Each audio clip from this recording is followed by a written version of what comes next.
Hello, hello mga Fursons! Yes! Namiss ko kayo. Ang tagal, di ba? Ang tagal ng last video na pagluluto natin. At itong si girl, napaka-excited. Akala mo talaga maraming tulog. Ang laki ng eye bag. Oh my goodness. Oh, ayan. I-drama pa more, girl! Kaya nga nung post ko, parang gusto kong simulan yung cravings mo, luto ko. At sa first episode, lulutuin ko yung cravings ng wife ng katrabaho ni James. At dahil preggy siya, syempre kailangan laging masunod ang cravings ng buntis, di ba? Ayan na, nakita niyo na sa umpisa pa lang na ang cravings niya talaga ay buko pie. So, saan tayo hanap ng buko pie dito, B?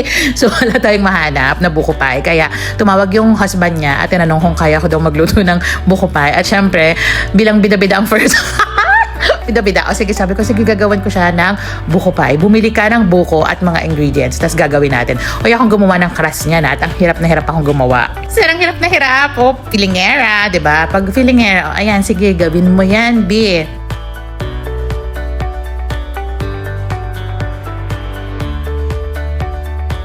At syempre, nandito na tayo sa pinaka-exciting part. Yung parang, gusto ko nang bumitaw. O, kumanta pa ang first one, naisingit pa.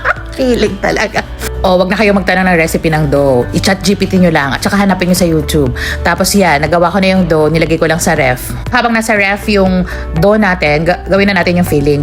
May nakabiling buko yung husband niya dun sa Asian store. Ang nakalagay dito is young coconut. So, dahil frozen siya, dinaretso ko na siya sa pan. Hindi ko na siya tinikman or eme-eme. Nagsama lang din ako dyan ng yung water ng coconut and evaporated milk.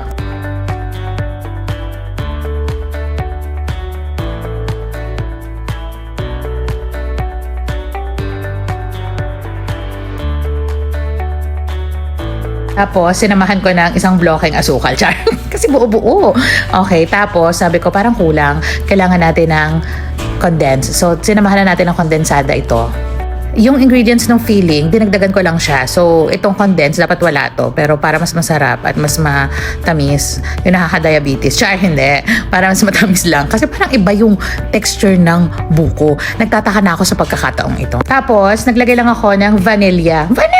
Vanilla. Pero guys, this is the moment of truth. Hindi talaga, iba talaga ang texture ng buko. Nakita ko na ang tigas niya. First one, hindi sayang coconut. Kopra siya, kopra. Pero hindi natin pwedeng biguin ang buntis. Kaya nagpabili tayo kay James ng masiyang na coconut at ito siya. Ganito dapat yung consistency niya.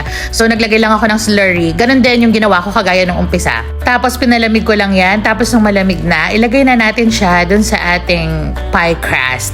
Ayan. So, anong gagawin natin dun sa kopra na niyog? Guys, gumawa na lang ako ng pandekoko. At sa susunod ko na yun i-video. Tapos, sinaklaban na natin yung crust na para bang ang galing-galing natin gumawa. Pero hindi talaga. Char. Tapos, binutas-butasan ko lang yan. And inilagay ko na siya sa oven. Naglagay lang ako ng egg wash kaya ganyan itsura niya. O, diba? Parang umachieve naman tayo. Mukha namang umachieve tayo. At yan, tatlo yan. 2 buntes. Tapos yung mukhang buntes. Char. Ayan. Dapat hindi pa siya ikakat. Dapat isiset mo muna siya hanggang sa lumamig. Pero papasok na ang first one. Kaya kailangan niya nang dalhin yan. So yung taster natin pumasok muna. Kaya kinabukasan niya na tinikman. Akala mo talaga.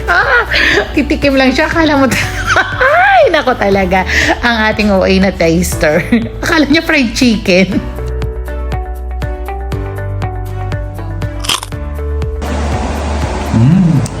Mukha namang achieve natin kasi nag-message yung buntis. Sabi niya nasarapan daw siya at gustong-gusto niya yung lasa. So, craving satisfied! Ano kaya yung next nating cravings na isa-satisfied? Char! Ano kaya yun?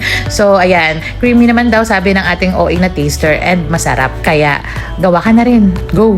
O, abangan nyo kung anong nangyari sa matigas na kopra, okay?